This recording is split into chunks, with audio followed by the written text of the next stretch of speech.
Hi, I'm James Patterson, and in this video I'm going to show you how to convert your portraits to black and white. We'll start off with our colour image here, and I'll show you how to get a great black and white conversion in Adobe Camera Raw and also in Photoshop. I'll move on to do a couple of different treatments, so I'll show you how to get this platinum effect where we have a warm tone and glowing highlights, and I'll also show you how to get this retro effect with this film border and this vertical grain running through the image. And also I'm going to show you how to do this split tone effect in Adobe Camera Raw.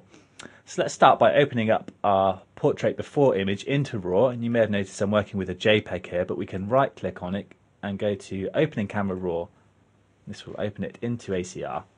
Now to convert this image to black and white we need to go to the HSL Grayscale tab along the panel options here, which is this option here. Let's click on that and then click on Convert to Grayscale. And then we could use these sliders to adjust the brightness values of different colours within the image. So with portraits it's usually good just to lift the reds and the yellows, and we can also just boost the oranges a tiny bit like that. And if you want to, you can go to the targeted adjustment tool in the toolbox at the top of the screen here, and then you can click and drag left or right within the image to interactively lighten or darken certain tones, just like that. And this is quite useful for eyes because I can click on the girl's blue eyes here and drag and really boost the colours in those eyes to make them pop a little bit more. And now that we have our black and white conversion, we can go back to our basics panel and just tweak the tones here to give us a better finish, so we can boost the contrast a little bit and also maybe just lift the exposure slightly. Let's hold Alt and drag on the blacks to bring those in. And bring some blacks into the image. We can also just check recovery is okay, that's fine.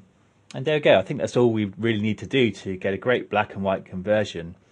Now if you wanted to take it one step further, we could add a split tone effect, and we can do this in the panel here, which is called split toning.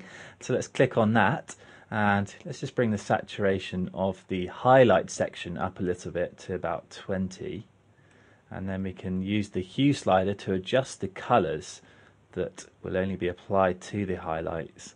I think it'd be good to have a warm tone in the highlights, something around there would be good. Then let's go to the shadow section here. Let's bring the saturation up again. Maybe we could try it slightly stronger this time, about 40. And we can again adjust the hue slider to give us a different colour in the shadow areas, and I think a cooler tone would work well, something like that. So we've got 54, 20, 233 and 40. And of course if we wanted to, we could click Open Image to bring that into Photoshop. I'm going to actually cancel that now because I'm going to show you the other really great conversion technique, and that's within Photoshop. So let's just double click on the image again and just open the image into Photoshop this time. And then let's click on the Create Adjustment Layer icon here in the Layers panel and choose Black and White. And this will add our black and white as an adjustment layer, which operates above our background there, so we still have all that colour information below. And then similar to the ACR interface, we can use the sliders here to adjust the luminance of different colours within the image. So again we'll boost the reds and the yellows slightly, and again we can use this tool here to target certain tones and drag them within the image to lighten or darken them. So again I can select the blues in the eyes and boost those. And quite often a black and white conversion works really well with an increase in contrast, and we can do that by adding another adjustment layer. Let's choose curves this time and draw an S-shaped curve with 2 points. You can see I've made 2 points, one in the shadows, another in the highlights. Let's drag the highlights up and the shadow point down, and that will boost the contrast. You don't want to go too far with this. The more pronounced the S-shape, the stronger the contrast. I think something like that is going to work really well. So that's another really good conversion technique, this time using Photoshop instead of ACR. Now next I'm going to show you how to get that cool platinum effect, and we can do that by first creating a new layer at the top of our layer stack.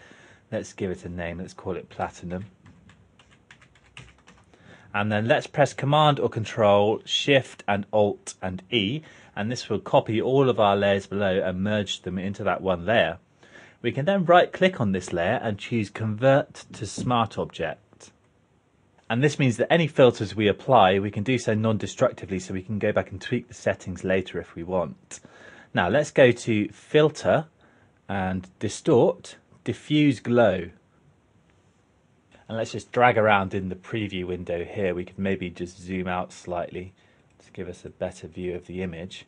And obviously that's too strong an effect. We're after something a lot more subtle. So we can tweak the settings over here. Let's bring glow right down to 1. Let's set graininess at about 6 or 7, I think. If we just zoom in a little bit, we can see how that graininess is working around the fur areas like that. Let's bring maybe clear down slightly. We could bring that down maybe to about 11, something like that. I think is working really well, just to give those highlights a nice glow while still retaining some detail. Let's hit OK to apply that. And obviously, as this is a smart filter, we can double click the diffuse glow area there to re-enter the settings if we want to tweak them at a later point. I'm happy with that, so I'm just going to hit cancel. So that's our glow effect sorted. Now let's add a warm tone, and we can do this with a photo filter. So let's click on the create adjustment layer icon here at the bottom of the layers panel. Let's choose photo filter, and from the preset drop down here we can choose a sepia tone, and we could maybe bring the density up somewhere around 50. I think is working well. So just close my panel, and there's my platinum effect. And now I'm going to show you one final black and white effect that uses a different filter. So let's just hide our platinum effect and then create another new layer. Let's just call this layer retro, because I'm going to show you how to get a retro film border effect. And let's press Command or Control Shift Alt and E again, just to merge all of those layers below into that one layer to give us another fresh layer to work on.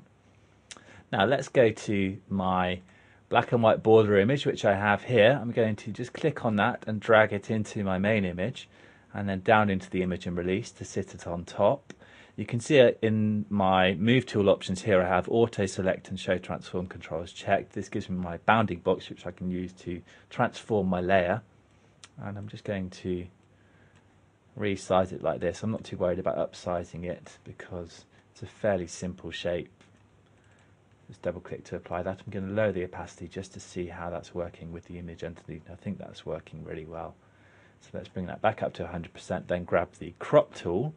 Let's hit clear just to clear any settings and just crop in to get rid of those edges like that.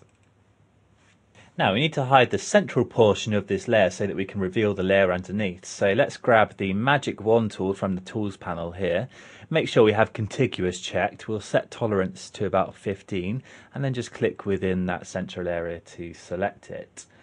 And then if we hold Alt and click the Add Layer Mask icon, this will add a mask that hides all of that selected area to reveal the retro layer underneath. Now let's click on our retro layer, and again we'll right click and convert to Smart Object. And this time let's go to Filter, and let's go to Texture and Grain.